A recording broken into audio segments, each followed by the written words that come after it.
राज्यसेवा पूर्व परीक्षा 2025 म्हणजेच महाराष्ट्र नागरी सेवा पूर्व परीक्षा 2025 ची आपण तयारी करत आहोत. काही जण सिव्हिलसाठी करतायत, काही इंजिनिअरिंगसाठी करतायत, काही टेक्निकलची तयारी करतायत. प्रिलिम्स मात्र एकच आहे. पण मनामध्ये कधीतरी अशीच एक शंका येऊन जाते की प्रिलिम्सचा पॅटर्न बदलेल का? एमपीएससीनं मेन्सचा यूपीएससीचा सिलेबस किंवा पॅटर्न कॉपी पेस्ट केलाय. सेम पद्धतीनं प्रिलिम्सचा पेपर येईल का? याच्याबद्दल एमपीएससीनं आपल्याला अजून तरी काही सांगितलेलं नाहीये. सीसॅट अवघड येईल का? यूपीएससी मध्ये सीसॅट क्वालिफाय होणं अवघड असतं. अशा पद्धतीचा वर्स्ट केस सिनारिओमध्ये पेपर येईल का? असे जे काही प्रश्न आपल्या मनामध्ये येतात त्या प्रश्नांना वाचा फोडण्यासाठी आणि यावर चर्चा करण्यासाठी मी डॉक्टर अजित दिगंबर काकडे सगळ्यांचं स्वागत करतो आपल्या एमपीएससी एक्झाम मंत्रामध्ये. बघा, जर आपण मागच्या काही वर्षातल्या पेपरचं अनालिसिस केलं म्हणजे पोस्ट कोविड पर्टिक्युलरली, आपल्याला एक असं लक्षात येईल की साधारणतः एमपीएससीचा जो काही पॅटर्न आहे, टिपिकल पॅटर्न, तो बऱ्यापैकी सारखा राहिला आहे. अधूनमधून एखाद्या विषयामध्ये एखाद्या प्रकारच्या प्रश्नांची जी काय पद्धत आहे ती थोडीफार बदलली आहे.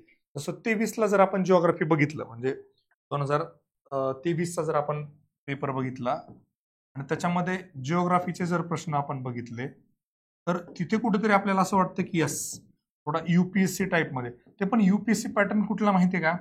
युपीएससी पॅटर्न हा 2015च्या आधीचा किंवा 15-16च्या लेवलचा. त्याच्यामध्ये थोडे कन्सेप्च्युअल प्रश्न त्या ठिकाणी विचारले होते. पण त्यानंतर मग सगळ्यांना असं वाटलं आता म्हणजे युपीएससी सारखं काढायला लागली एमपीएससी. 24चा पेपर बघितला, परत जैसे थे, बॅक टू बेसिक्स, परत एमपीएससी जी टिपिकल प्रश्न काढण्याची पद्धत आहे त्याच्यावर आपल्याला येताना बघितलं. तर मला असं वाटतं की पॅटर्नमध्ये फार काहीतरी ड्रास्टिक चेंज होईल असं अजिबात नाहीये. फार थोडंफार काहीतरी एरियाजवर काहीतरी प्रश्न नवीन प्रकारचे, थोडं अनालिटिकल, थोडं अंडरस्टँडिंग बेस्ड तुमच्या अभ्यासाला टेस्ट करणारे मात्र निश्चितपणे येऊ शकतात. हे आपण इव्हन राज्यसेवा मुख्य ऑब्जेक्टिव्ह पॅटर्न मध्ये पण 2023ला एक जिओग्राफी मधला प्रश्न बघितला होता की त्यांनी किल्ल्यांचं जे अल्टिट्यूड आहे ना, त्याची अरेंजमेंट आपल्याला त्या ठिकाणी विचारली होती. आणि परत मला वाटतं 23 मध्येच एक असा प्रश्न होता की खालील संज्ञा कशाशी रिलेटेड आहे, म्हणजे वृत्तपत्र आहेत, संस्था आहेत, काय आहेत. तर असे थोडेसे तुमचं नॉलेज टेस्ट करणारे प्रश्न त्या ठिकाणी येऊ शकतात. पण जसं युपीएससी प्रिलिम्सला करंट लिंक्ड प्रश्न असतात, जीएसचे पण प्रश्न, स्टॅटिकचे प्रश्न, करंटमध्ये काहीतरी न्यूजमध्ये होतं आणि त्या रिलेटेड त्यांनी जिओग्राफीतल्या नदीवर प्रश्न विचारला किंवा पॉलिटिकल्या एखाद्या संस्थेवर म्हणा किंवा एखाद्या आर्टिकलवर म्हणा, जी चर्चा चालतो त्याच्यावर प्रश्न विचारला, असं फारसं एमपीएससी मध्ये होताना दिसत नाहीये. आणि तसं होईल अशी शक्यता पण मला अजिबात वाटत नाही. एमपीएससी कडे जी सिस्टीम आहे, एमपीएससीचा मला असा अंदाज आहे माझा की एमपीएससी काय करत असणार, प्राध्यापकांना सांगणार म्हणजे जिओग्राफीसाठी 4-5 प्राध्यापक नाही, आम्हाला 15-15 प्रश्न काढून द्या, हा आमचा सिलेबस आहे प्रिलिमचा. मग ते तिकडून ते प्रश्न काढून देणार आणि मग त्यात काही एमपीएससीची जी असेल सिस्टीम त्यानुसार ते सिलेक्ट करणं किंवा काय असेल व्हॉटेवर, इथं आपण काही जास्त बोलू शकत नाही. तर तो आपण पुढे जाऊया पॉईंट डायरेक्टली. ते प्रश्न घेत असतील तर त्यांना प्रत्येकाला असं सांगणं की नाही आता युपीएससीच्या पॅटर्नचे प्रश्न काढा, आणि जर काढाही म्हटलं तर ते लोक युपीएससीच्या पॅटर्नचे प्रश्न काढतील का, आणि एवढ्या कमी पैशामध्ये तो कोण जे काही रिम्युनरेशन एमपीएससी देते त्यात एवढे प्रश्न, आणि प्रश्न क्वालिटी काढणं सोपी गोष्ट नाही. तुम्हाला मार्केटमध्ये कळायला असेल, टेस्ट सिरीजच्या बाबतीमध्ये जेव्हा आपण आखाडा टेस्ट सिरीज सुरू केली, खूप हौशेगौशेने पण काय केलं की आपण टेस्ट सिरीज काढू, टेस्ट सिरीज मधले पैसे आहेत, अकॅडमीला फायदा होतो, हे होतो. आणि जेव्हा काय प्रश्न काढायला लागले तेव्हा कळालं अरे आपली लेवल जी आहे, विद्यार्थ्यांचे फीडबॅक चांगले नव्हते. तर आपण आखाडा टेस्ट सिरीज मध्ये ज्या पद्धतीने सिस्टमॅटिकली गेलो, तर क्वालिटी आपण अजिबात डाऊन केली नाही. खोटं सांगत नाही, एक माणूस जवळपास 12-13 तास त्याच्यावर काम करतोय, तेव्हा तुमच्या हातामध्ये तो आखाडा टेस्ट सिरीज मधला प्रश्न त्या ठिकाणी येतो. त्याची क्वालिटी तुम्ही बघा, क्वालिटी बघा, क्वांटिटी बघा, सगळ्या गोष्टी बघा, विद्यार्थ्यांना विचारा, त्यांचे फीडबॅक बघा, यावंच लागते. कुठे आखाडा टेस्ट सिरीजला तो भाग गमतीचा सोडून द्या. पण त्या लेवलचे सगळे प्रश्न, 100 प्रश्न एमपीएससी कडून त्या क्वालिटीचे युपीएससीच्या मला अजिबात शक्य वाटत नाही. त्यामुळे डायरेक्टली पॅटर्न बदलेल का, तर नाही. थोडेफार चेंजेस हे पूर्वी पण होत होते, ते आताही बघायला मिळू शकतात. जसं आपल्याला इतिहासाच्या बाबतीमध्ये बघायला मिळाल की ग्रुप सी मध्ये 3-4 प्रश्न त्यांनी थोडे आउट ऑफ बॉक्स किंवा त्याला आपण काय म्हणतो की जे रेग्युलर सोर्सेस आहेत त्याच्या पलीकडचे जाऊन काढले, तसे काढण्याची शक्यता मात्र आपल्याला नाकारता येत नाही. म्हणजे जिओग्राफीमध्ये परत बॅक टू बेसिक 2024ला परत टिपिकल एमपीएससी पॅटर्नचे प्रश्न आपल्याला बघायला मिळाले. आणि हे फक्त जिओग्राफीमध्ये एक झालेलं एक्सपेरिमेंट. आता त्याचं कारण सांगतो की माझा जो अंदाज आहे, आता म्हणू नका सर तुम्हाला सगळंच माहिती असतं, माझा एक अंदाज असा आहे की 23चा पेपर काढताना ज्या प्रोफेसर्स कडून क्वेश्चन्स घेतले, त्या प्रोफेसर मधलं कोणीतरी असा असेल की ज्यांना पूर्वी युपीएससी केलेली आहे, याची शक्यता नाकारता येत नाही. त्याने थोडासा प्रयत्न केला, त्या पद्धतीनं ते युपीएससी करणारे कधी पूर्वीचे, म्हणून ते प्रश्न पण पूर्वीचे आले. लेटेस्टवाला कोणी काढू शकतो का? नाही. लेटेस्टवाला प्रोफेसर जो आहे तर तो असं नसेलच की त्याचं ग्रॅज्युएशन झालं लगेच तो असिस्टंट प्रोफेसर जॉईन झाला आणि त्याकडून एमपीएससीने प्रश्न घेतले. त्यामुळे मला असं वाटतं की लेटेस्ट जो पॅटर्न आहे युपीएससीचा तो आपल्याला ह्यामध्ये रिफ्लेक्ट होताना दिसणार नाही. ही पहिली गोष्ट झाली.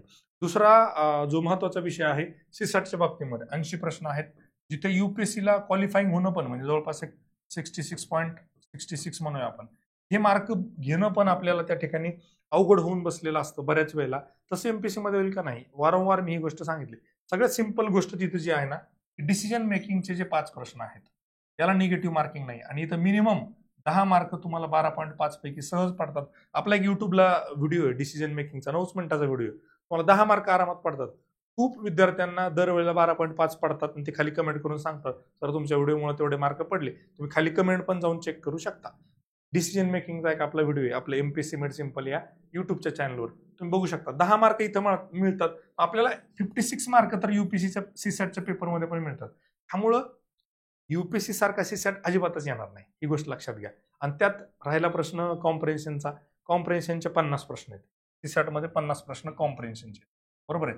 50 प्रश्नामध्ये 10 प्रश्न त्याच्यामध्ये 5-5 मराठीचे आणि 5 इंग्लिशचे. हे सोडून द्या, समजा अवघड काढले 40 प्रश्न उरतात. 40 मधले पण त्यांनी काय केलं, फिजिक्सचा एक कुठला तरी 5 क्वेश्चन टाकले, केमिस्ट्रीचा 5 क्वेश्चन टाकले, ते अवघड आले. 30 प्रश्न असे आहेत जिथं कमीत कमी तुम्ही 25 क्वेश्चन करेक्ट आणू शकता. उरलेले डिसिजन मेकिंगचे 5 प्रश्न, 30 प्रश्न तुमचे इथं झाले, 30 प्रश्न इथं झाले, 30 दोन्ही 60 आणि 15 झालं, तुम्ही 75 पर्यंत तर अशीच जात आहेत. मला काय म्हणायचं, त्यामुळं युपीएससी सारखा सीसॅटचा पेपर येईल असं तर अजिबातच शक्य नाही जोपर्यंत डिसिजन मेकिंग जात नाही तोपर्यंत. आणि अचानक एमपीएससी डिसिजन काढेल का असं अजिबात वाटत नाही. एमपीएससीनं थोडी जरी काही गोष्टी केली तरी एमपीएससी मधला pressure group, student activist group इतका स्ट्रॉंग आहे की तो लगेच रिवॉल्ट करेल. त्यामुळे एमपीएससी तेवढी डेअरिंग करेल असं मला अजिबात त्या ठिकाणी वाटत नाही.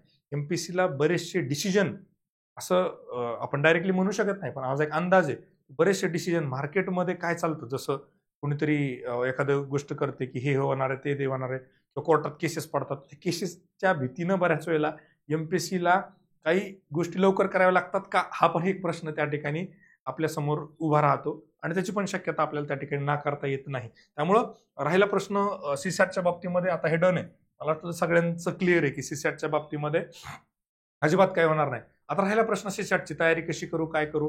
बरेच नवीन विद्यार्थी विचारतात. मला असं वाटतं डायरेक्टली 2024चा पेपर नका घेऊ. 2024चा पेपर सीसॅटचा एमपीएससीचा सोडवला तर 150 प्लस सहज कोणाला पाडतात. त्यामुळे 2023-22चा एक पेपर घ्या, तो टाइम लावून सोडून बघायचा प्रयत्न करा 2 तासामध्ये. 100 प्लस मार्क येत असतील तर फार जास्त काही करायची गरज नाही. पुढच्या 2-3 रविवारी, एक पुढच्या 3 रविवारी 3 पेपर तेवढे सोडवा आणि त्या पॅटर्नला यूज टू व्हा. जरी तुम्ही युपीएससी कडून एमपीएससी कडे शिफ्ट होत असाल तरी त्यापेक्षा जास्त स्पेशल सीसॅटची प्रॅक्टिस करतो, गणित सोडवतो वगैरे वगैरे काही गरज नाही. फार काही कॉम्प्रेन्शनचं वाटलं तर मी काल परवा एक कॉम्प्रेन्शनचा त्या ठिकाणी की कमी वेळात अॅक्युरेटली पॅसेज कसा सोडवावा हा युट्यूबला एक व्हिडिओ टाकला होता. ऍक्च्युली तो ग्रुप सी मेन्ससाठी टाकला होता, पण सेम पद्धतीनं पॅसेज एमपीएससी सीसॅटच्या पेपरमध्ये पण असतात, तर तो व्हिडिओ तुम्ही त्या ठिकाणी रेफर करू शकता. फार जास्त काही करायची गरज नाही. सीसॅटमध्ये वेळ घालवण्याची अजिबात आपल्याला आवश्यकता त्या ठिकाणी नाही. सिरियसली फक्त 2 तास आपण पेपर सोडवला पाहिजे, क्वेश्चनचं सिलेक्शन चांगलं केलं पाहिजे आणि अॅक्युरेसी मेंटेन केली पाहिजे. CSAT is just a cakewalk in MPSC, right. आता बघूया आपण जीएसच्या बाबतीमध्ये. तर जीएसच्या बाबतीमध्ये मला असं वाटतं करंट अफेअर्समध्ये जर आपण बघितलं तर 2024ला त्यांनी काय केलं होतं, सेम पॅटर्न ठेवलेला होता. फक्त काय केलं की थोडं थोडं त्यांनी छोट्या छोट्या गोष्टींमध्ये पकडण्याचा प्रयत्न केला. पद्मविभूषण बाबा 6 आहेत, 5च्या ठिकाणी 6 केलेला आहे. नरगिस मोहम्मदच्या बाबतीमध्ये एक फक्त 3रे 4थं म्हणजे एक एक शब्दांमध्ये पकडण्याचा प्रयत्न केला. जो एरिया त्यांनी टार्गेट केला, एरिया सेम आहे. असं वाटत होतं आपण कुठेतरी वाचलंय, पण एवढं अॅक्युरेटली आपल्याला जमेल का नाही हा परीक्षेत एक प्रश्न त्या ठिकाणी निर्माण होत होता. ज्यांनी क्लिअरली म्हणजे व्यवस्थित पद्धतीने अभ्यास केला त्यांनाच ते पेपरमध्ये त्या प्रेशरमध्ये आठवत होतं की अरे हे 5 नाहीये, 6 नाहीये बाबा, हे 5 आहे पद्मविभूषण. अशा पद्धतीनं जे काही 5-7 प्रश्न आले त्या प्रश्नांनी थोडी करंटची डिफिकल्टी वाढली. तशी काहीतरी डिफिकल्टी वाढण्याची शक्यता नाकारता येत नाही, पण पॅटर्न बदलेल का? अजिबात नाही. युपीएससी सारखं करंट काही येईल का? युपीएससीचा पॅटर्न जसा असतो only 1 statement is correct, only 2 is correct, all are correct की नन इज करेक्ट, अशा पद्धतीनं होईल असं मला अजिबात त्या ठिकाणी वाटत नाही. फार तर फार एखाद दुसरा प्रश्न ते ज्या पद्धतीनं युपीएससी मध्ये सेट करतात तशा पद्धतीनं प्रयत्न केला जाऊ शकतो, पण पूर्ण पॅटर्न बदलणार नाही. त्यानंतर जर आपण जिओग्राफीबद्दल पण बोललो, आपण हिस्ट्रीबद्दल बोललो, तर हिस्ट्री मी जसं तुम्हाला मगाशी सांगितलं की एक 2-3 प्रश्न तरी रॅन्डम प्रश्न किंवा वेगळ्या सोर्समधून प्रश्न येऊ शकतात. याच्यावर मेरिट ठरणार नाही, याच्या मागे लागण्याची आपल्याला आवश्यकता त्या ठिकाणी नाहीये. हिस्ट्री, जिओग्राफी, पॉलिटीमध्ये अगेन लक्ष्मीकांतच्या बाहेर शक्यतो ते जात नाहीत. म्हणजे जे रेग्युलर आपले सोर्सेस आहेत त्याच्या बाहेर. इकॉनॉमीमध्ये मात्र एक गोष्ट होऊ शकते. यावर्षी आता मी एक सोर्स अजून मला सापडलाय नवीन की ज्याच्यामधून प्रश्न आपल्याला बघायला मिळेल, पण इथं सांगणार नाही. तुम्हाला मी सांगितलं की आपल्या व्हिडिओला पहिले एक 10-15 व्ह्यू फक्त बाकीच्या क्लासवाल्यांचे असतात आणि ते लगेच आपली गोष्ट घेणार आणि त्यांच्याकडे सिस्टीम खूप डेव्हलप आहे. आपल्या आधी जाऊन पुढे गाजावाजा करणार, त्या गोष्टी सांगणार. दुसऱ्यांना बघणारला असं वाटतं की आपण त्यांचं कॉपी केलं. अर्थात ते आपलं कॉपी करत असतात. तो सांगणार नाही, पण एक YCMU सगळ्यांना माहिती आहे, शिवाजी युनिव्हर्सिटी सगळ्यांना माहिती आहे. याच्या व्यतिरिक्त एक सोर्स आहे, तो मी इथं सांगणार नाही. ते आपल्याला P2P मध्ये त्याच्यातून प्रश्न ह्या वर्षी बघायला मिळतील. 2025 राज्यसेवा पूर्वला P2P ला आपण त्याच्यातून काही प्रश्न त्या ठिकाणी टाकतोय. आपण हे याच्यातून 2024 ला प्रश्न टाकले होते. इव्हन थिंकरचे स्कॉलरशिप प्रश्न आपल्या P2P मधून आपल्याला बघायला मिळाले. यावर्षी आपण P2P आणि बाकीच्या प्रिडिक्शनच्या आधारावर आकडा टेस्ट सिरीज जी आपण सायंटिफिकली बेस्ड आणि थीम बेस्ड केली आहे त्यामुळे केलेली आहे. हा, आणि आकडा टेस्ट सिरीज मध्ये एक आपण सिम्युलेशन टेस्ट त्या ठिकाणी घेतोय, रंगीत तालीम नावानं. ती एक सांगायची राहिली गोष्ट.